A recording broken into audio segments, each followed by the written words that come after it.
Início da expansão territorial.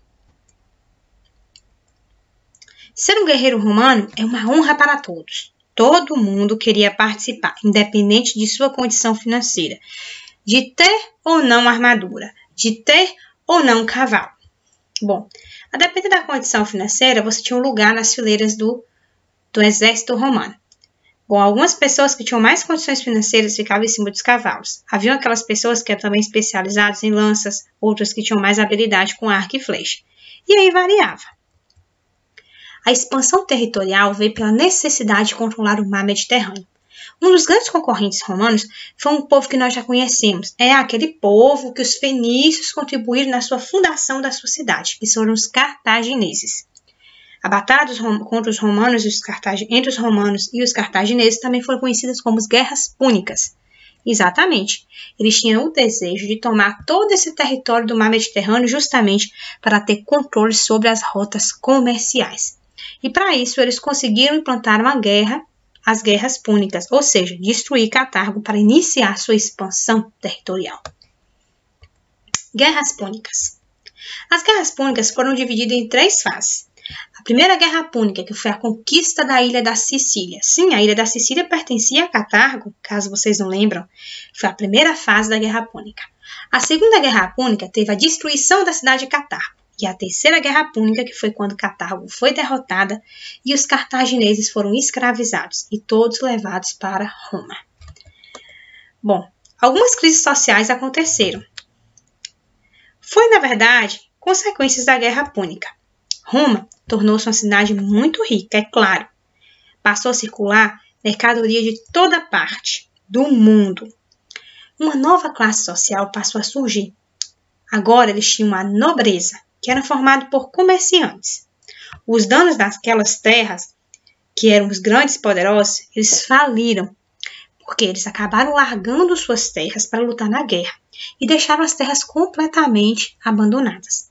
Ao retornarem, eles estavam endividados e para pagar as suas dívidas, eles acabaram dando as suas terras. Afinal de contas, se eles não passassem as terras adiante, eles poderiam ser escravizados por dívida. Houve um aumento muito grande da desigualdade social. Por quê? Todas aquelas pessoas que possuíam terras, passaram as terras para os seus credores, não estavam com terra e tinha muita terra na mão de poucas pessoas. Então, eis que surgiu a luta pela terra, uma luta pela reforma agrária. É um termo bem atual, talvez você já conheça. Bom, o descontentamento deu origem a lideranças políticas. Uma dessas lideranças muito famosas foram os irmãos Graco, Tibério e Caio Graco. Tibério Graco, ele foi eleito em 133 a.C. e ele propôs o seguinte, que as pessoas deveriam ter uma quantidade máxima de terra, ou seja, deveria ter um limite de quantidade máxima de terra. E quem tivesse mais terra do que era permitido, deveria ceder aquilo que fosse excedente para o governo dividir entre as pessoas que estavam sem terra. Bom, era uma solução bem interessante.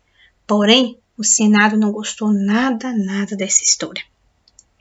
O Tibério Graco acabou sendo assassinado por alguém do Senado, ou pelo próprio Senado. E 10 anos depois, o irmão dele, Caio Graco, acabou sendo eleito, com as mesmas ideias que o irmão. Porém, ele desejava realmente continuar com o projeto do irmão, implantar essa reforma agrária, que era dividir o excedente com as pessoas que não possuíam. E ele também foi assassinado. Bom, com assassinatos e todo esse problema que a República ocasionou, basicamente, não foi só esses manifestos que ocorreram. O povo estava sofrendo muito, digamos assim. As pessoas começaram a se rebelar, fazerem manifestações. Os nobres tentavam manter seus privilégios, enquanto os escravos, coitados, estavam numa situação tão complicada que eles começaram a se rebelar também. E uma das mais famosas revoluções, disputas que aconteceram naquela época, sociais que aconteceram naquela época, foi a de Espartacus. Isso, ele é muito famoso. Ele era um escravo, gladiador. Chegou a juntar um exército de 60 mil homens para lutar contra os romanos e tentar aí, na verdade, melhores condições de vida e, quem sabe, até liberdade.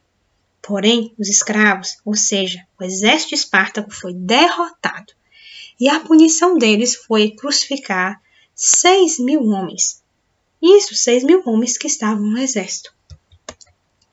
Então, diante de todas essas revoltas, basicamente, os militares eram muito convocados no Senado e acabaram despertando uma certa admiração da população e também do próprio Senado. E aí, eles eram vistos com tanta admiração que acabaram sendo indicados a cargos importantes na magistratura.